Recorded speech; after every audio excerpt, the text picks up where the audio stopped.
Hi అండి, నమస్తే అందరికీ. వెల్కమ్ టు అవర్ ఛానల్ సుమాస్ తెలుగింటి రుచులు. ఎలా ఉన్నారండి? అందరూ బాగున్నారా? మేము కూడా చాలా బాగున్నాము. అయితే మొన్న వచ్చేసి ఆవకాయ నిల్వ పచ్చడి ఎలా ప్రిపేర్ చేసుకోవాలి అనేసి చేసి చూపించాను కదండి. అయితే ఇప్పుడు వచ్చేసి దీన్ని 5 రోజుల తర్వాత తిరగా ఎలా కలుపుకోవాలనో చూపిస్తాను. చూడండి, ఆవకాయ పచ్చడి పెట్టేటప్పుడు చూపించాను కదండి, పెరుగు బకెట్ అని. అదేనండి ఇది. ఈ బకెట్లో పచ్చడి వేసి పెట్టాను. ఇదిగోనండి, పెట్టినప్పుడైతే బకెట్ నిండా వచ్చింది, చూశారు కదా మీరు. ఇప్పుడైతే ఆఫ్ అయిపోయిందండి.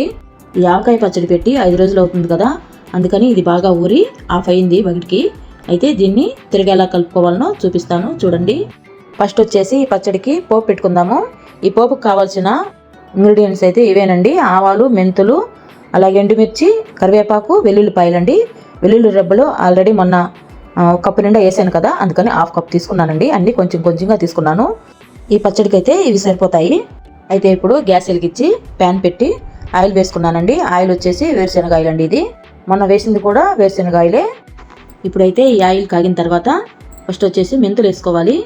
ఇవి కొంచెం నూనెలో వేగిన తర్వాత ఆవాలు, మిగతావన్నీ వేసుకోవాలండి. ఈ ఆయిల్ బాగా కాగిన తర్వాత మంట ఫ్లేమ్లో పెట్టుకొని ఒక్కొక్కటిగా వేసుకొని వేయించుకోవాలి.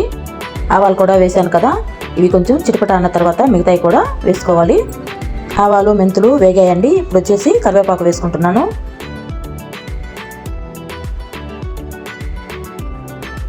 చూశారు కదా, కరివేపాకు కూడా బాగా వేగిందండి. ఇప్పుడు వచ్చేసి ఎండుమిర్చి వేసుకుంటున్నాను. ఈ ఎండుమిర్చి వేసిన తర్వాత స్టవ్ ఆఫ్ చేసుకోవాలండి. స్టవ్ ఆఫ్ చేసుకొని తర్వాత వచ్చేసి లాస్ట్లో వెల్లుల్లి రెబ్బలు కూడా వేసుకోవాలి. ఆ హీట్కి ఈ ఎండుమిర్చి అలాగే వెల్లుల్లి రెబ్బలు కూడా వేగుతాయి.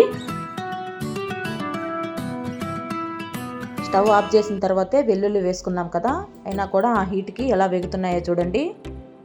మరి ఎక్కువగా వేగినా కూడా పచ్చడికి బాగుండదండి. ఇలా వేగితే సరిపోతుంది. చూసారు కదా, ఈ పోపు ఇలా వేగితే సరిపోతుందండి.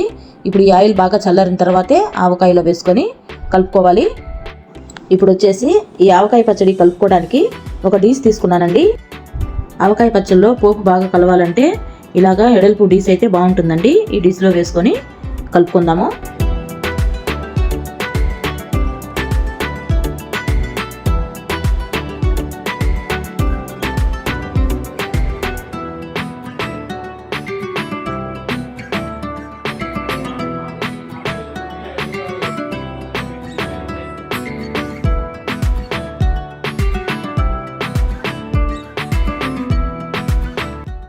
మొత్తం ఇలా డీస్లో వేసుకున్న తర్వాత పోపు వేసుకొని కలుపుదాము.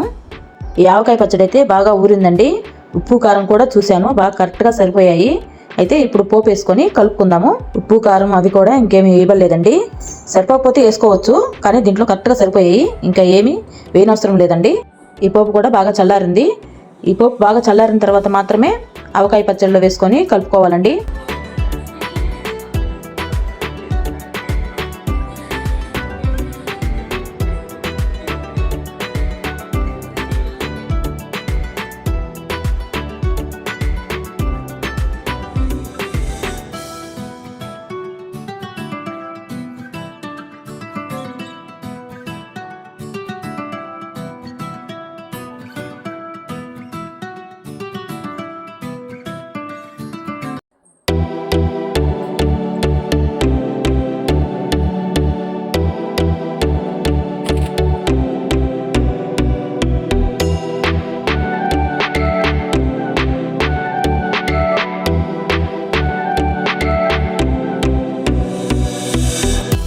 ఎలా ఉందండి ఈ ఆవకాయ పచ్చడి? చూస్తుంటేనే నోరూరుతుంది కదా. వేడి వేడి అన్నంలో ఆవకాయ, నెయ్యి, ముద్దపప్పు వేసుకొని తింటుంటే చాలా బాగుంటుందండి. అది కాక కొత్త ఆవకాయ అయితే ఇంకా చాలా టేస్టీగా ఉంటుంది కదా. ఆవకాయ ఇష్టం లేని వాళ్ళు ఎవరన్నా ఉంటారా? నాకు తెలిసి అయితే ఎవరు ఉండరండి. ఇలా పోపు మొత్తము ఆవకాయ పచ్చడిలో కలిసేటట్లుగా కలుపుకోవాలి నీట్గా. ఈ ఆవకాయ పచ్చడికి పోపు వేయడం వలన టేస్ట్ అయితే చాలా బాగుంటుందండి. ఎందుకంటే పోపులో మనము కరివేపాకు, వెల్లుల్లి రెబ్బలు, ఆవాలు, మెంతులు, ఎండుమిర్చి ఇవన్నీ వేసాం కదా, ఇవన్నీ ఆయిల్లో బాగా ఫ్రై అయ్యి టేస్ట్ కూడా చాలా బాగుంటుంది. అలాగే స్మెల్ కూడా చాలా బాగుంటుందండి. అయితే పోపు బాగా చల్లారిన తర్వాతే వేసుకోవాలని చెప్పాను కదా.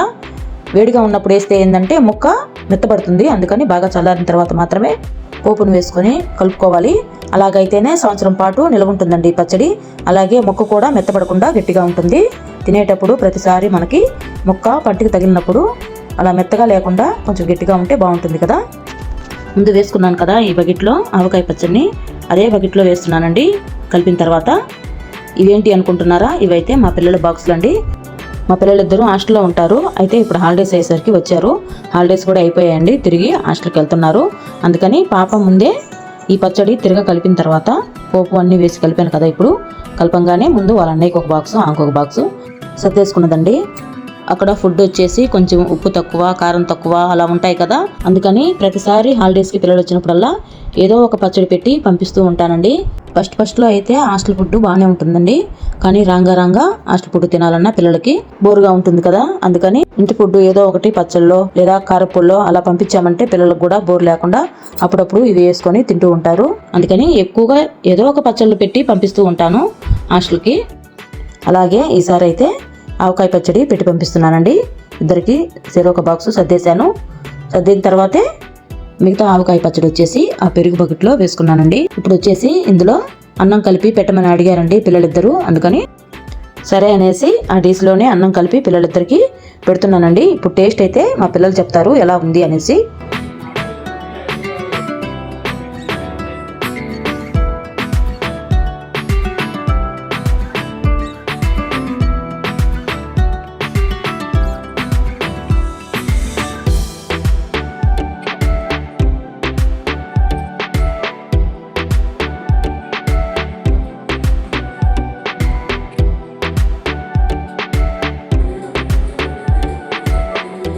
ఈ ఆవకాయ పచ్చడి టేస్ట్ అయితే సూపర్ ఉందంటండి, పిల్లలు చెప్తున్నారు. చూశారు కదా, మీరు కూడా ఇలా నేను చేసినట్లుగా ప్రిపేర్ చేసుకొని చూడండి, చాలా బాగుంటుంది ఈ ఆవకాయ పచ్చడి. అయితే ముందు వచ్చేసి ఆవకాయ పచ్చడి ఎలా పెట్టాలో ముందు వీడియోలో పెట్టున్నాను, అది చూడండి. అది చూసిన తర్వాత ఇది చూస్తే మీకు అర్థమవుతుందండి. ఈ వీడియో తీసి కూడా 10 రోజుల దాకా అవుతుందండి, కానీ ఇప్పుడు అప్లోడ్ చేస్తున్నాను. ఆవకాయ పచ్చడి పెట్టిన 5 రోజులకే ఇది మళ్ళీ తిరగ కలిపానండి. అప్పుడు వీడియో ఇది. ఇప్పుడు కొంచెం లేట్ అయిందండి, లేట్గా పెడుతున్నాను. మళ్ళీ వచ్చేసి మీరు ఎన్ని రోజుల తర్వాత తిరగ కలిపారు అని అనుకుంటారేమో, అందుకని చెప్తున్నాను. ఓకేనండి, ఈ వీడియోకి అయితే ఇంతే. అయితే మీకు ఈ వీడియో ఎలా అనిపించిందో నాకు కామెంట్లో చెప్పండి. మరొక వీడియోలో మంచి రెసిపీతో కలుద్దాం. అందాక బాయ్. థ్యాంక్స్ ఫర్ వాచింగ్ అండి.